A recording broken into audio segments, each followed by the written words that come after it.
Sa sandaling ito ay nagsimula ng magsiliparan ang damit ng dalawa, ngunit hindi ito gaya ng inyong inaasahan. Dahil sa sandaling ito ay nagpalit lamang pala sila ng kanilang mga damit bilang paghahanda sa kanilang gagawing pagsiswimming. At matapos sabihin ni Leping na handa na silang umalis, ay nagtungo na sila sa pinto. Dito ay sinabi niya na, ayon kay Pisces, ay kailangan lamang nilang hilahin ang hawakan ng pintong ito at pagkatapos ay kusa na itong mag-generate ng isang random na number na nakatalaga ang isang hot spring island na maaari nilang mapuntahan. Habang naghihintay sila ng resulta, ay sinabi ni Leping na napakaraming pagpipilian dito at tamang-tama ito para sa mga taong hindi makapagpasya kung ano ang kanilang uunahing puntahan. Pagkalipas ng ilang sandali ay huminto na nga ito, at matapos nilang buksan ang pinto ay napasigaw si Leping at sinabing para siyang nanalo sa loto dahil ang napili nila ay ang gusto talaga niyang puntahan na water park theme hot spring. Pero matapos ito ay biglang natigilan si Leping nang makita ang tila nakakalulang slide na patungo sa ibaba. Kaya dahil dito ay nagmungkahi siya kay Elizabeth na, kung gusto nito, ay pumili na lang sila ng ibang lugar na kanilang uunahing subukan. Bilang tugon ay sinabi naman ni Elizabeth na tigilan na nito ang kanyang mga kalokohan at samahan na siya na magtungo sa ibaba. Hindi naman kaagad nakapagsalita si Leping at sinubukan pang mga tuwiran. Ngunit bago pa siya makapagsalita ay itinulak na siya ni Elizabeth gamit ang kanyang hinaharap.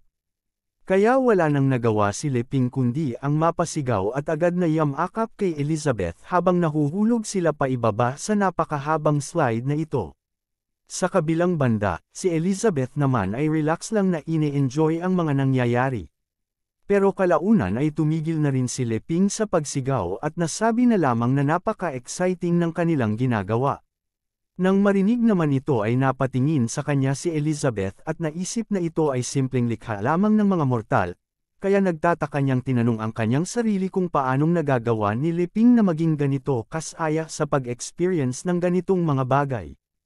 Pero kalaunan ay pumasok sa isipan ni Elizabeth ang imahe ni Leping bilang isang tagapaglikha at dito ay tinanggal niya ang kanyang status upang maging kagaya ng mga mortal.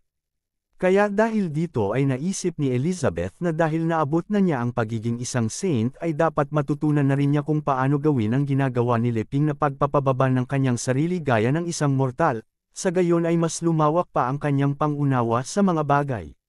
Pagkatapos namang maisip ang lahat ng ito ay sinimulan ng mag-focus si Elizabeth. Pero sa kabila nito ay nahihirapan pa rin siyang magawa iyon dahil hindi niya maiwaksi ang kanyang pagkakaroon ng superior attitude. Pero pilit pa rin niyang kinumbinsi ang kanyang sarili na ginagawa ni Leping ang lahat ng ito para ipakita sa kanya ang kanyang dapat gawin. Kaya dahil dito ay pinatibay niya ang kanyang loob at sinabi sa kanyang sarili na kailangan niyang gawin ito na gaya ng bumabalik sa simula upang mas maramdaman niya ang mga nararamdaman ng mga ordinaryong mortal na tao sa mundong ito. Pagkalipas naman ng ilang sandali ay nagtagumpay na nga siya at dito ay makikitang magkasabay ng sumisigaw ang dalawa na gaya ng mga normal na tao at dinadama ang saya sa experience nilang ito. Pagkatapos noon ay sinubukan pa nila ang iba pang activity sa lugar at masayang sinusubukan ang mga ito.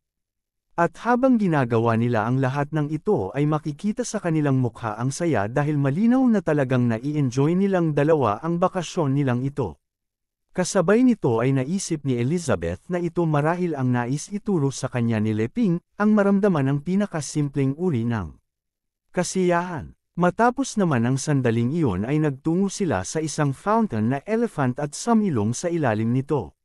Dito ay nagsimula muli ang kanilang mainit na sandali, at habang napapasarap ang kanilang ginagawa ay sandaling nagkatitigan ang dalawa na parehong humihingal. Dito ay sinabi ni Leping kay Elizabeth na mahal niya siya. Bilang tugon ay sumagot naman si Elizabeth, sinasabing mahal na mahal din niya si Leping.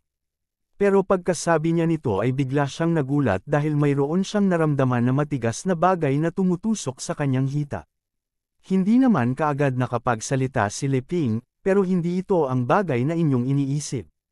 Dahil sa sandaling iyon ay tumutusok pala sa hita ni Elizabeth ang lagayan ng singsing na ibibigay niya para kay Elizabeth sa kanyang gagawing marriage proposal. Kaya habang kinakabahan siya ay napaisip siya kung napansin na ba ni Elizabeth ang kanyang balak gawin. Pero naisip din niya na ang pagkakataong ito ay tila akma na para sa kanyang gagawing proposal, kaya napatanong siya sa kanyang sarili kung dapat na ba niya itong gawin dito. Kasunod nga nito ay nauutol pang tinanong ni Leping si Elizabeth kung willing ba siyang magsama sila ngayon. Kasabay nito ay sinabi ni Leping sa kanyang sarili na, dahil sa kanyang sobrang kaba, ay hindi niya mapigil ang manginig at mautal sa kanyang sinasabi. Pero hindi pa siya natatapos sa kanyang pag-iisip ay pinigilan na siya ni Elizabeth sa kanyang pagsasalita at sinabi na hindi na nito kailangan pang sabihin kung ano ang kanyang kailangan dahil handa siyang pagbigyan siya kahit na ano pa ang kanyang hilingin sa kanya.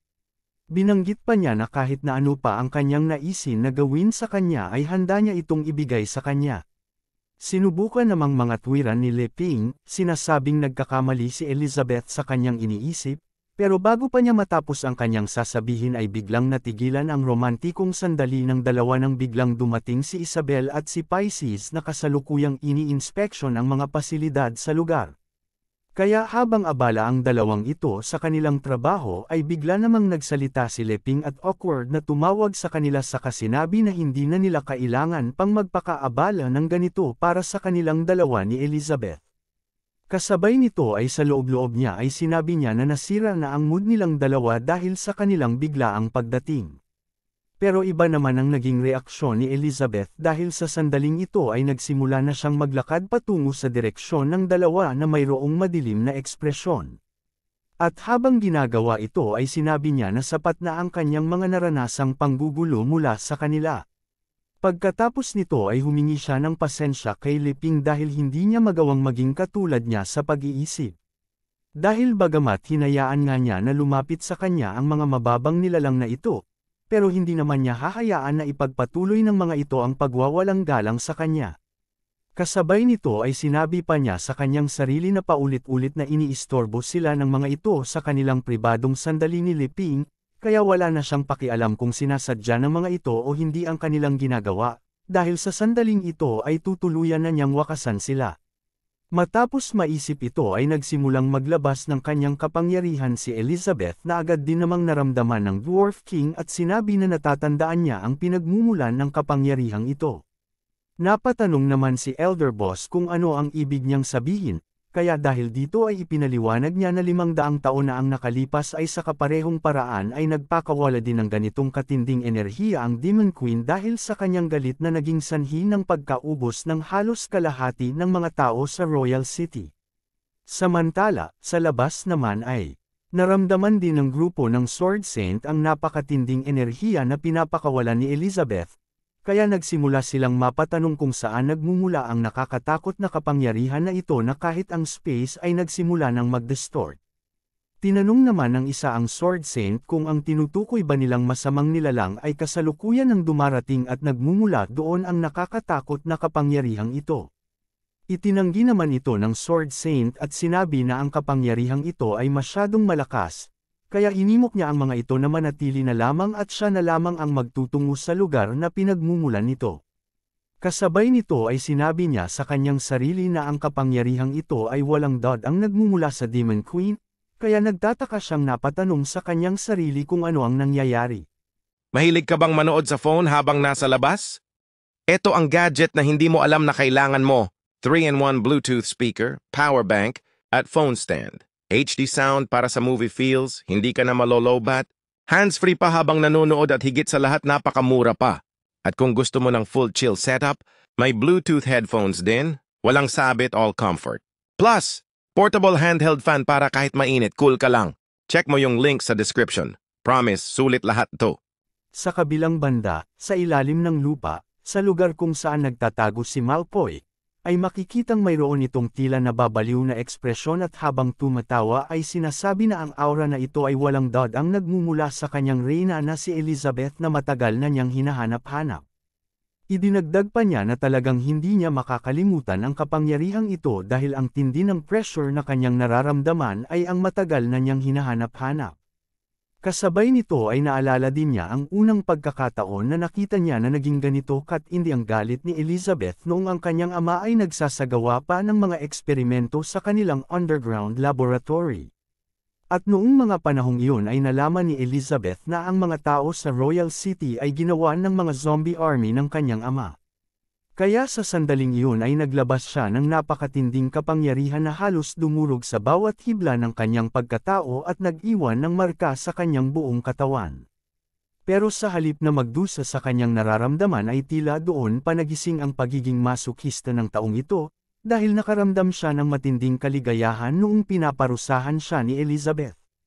At sa pagkakataon ding iyon ay nangako siya sa kanyang sarili na magiging panghabang buhay na aso siya ni Elizabeth.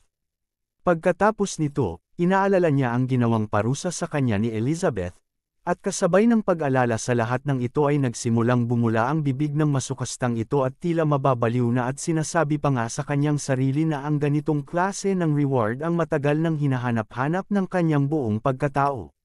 Dahil sa ganitong paraan lamang niya nararamdaman ang totoong ligaya, kaya hindi na siya makapaghintay pa na maranasan muli ang ganitong pakiramdam mula kay Elizabeth. At habang pinipigilan niya ang kanyang sarili na agad magtungo sa kinaroroonan ni Elizabeth ay sinabi niya na bagamat napakalapit na sa kanya ng kanyang reyna ay hindi pa rin niya magawa itong puntahan, dahil kailangan niyang pigilan ang kanyang sarili dahil konting panahon na lamang ang kanyang hihintayin at magsasama na silang muli. Pero kalaunan ay hinampas niya ang kanyang inuupuan at pagkatapos ay sumigaw, sinasabing hindi na niya kayang pigilan pa ang kanyang sarili. At matapos sabihin ito ay nagsimulang bumalot sa kanyang buong katawan ang tila likidong bagay at pagkatapos ay nagsimulang magbago ang kanyang anyo hanggang sa unti-unti itong bumalik sa kanyang anyo noong una silang magkita ni Elizabeth. Pero sa pagkakataong ito ay naubos na ang kanyang buhok.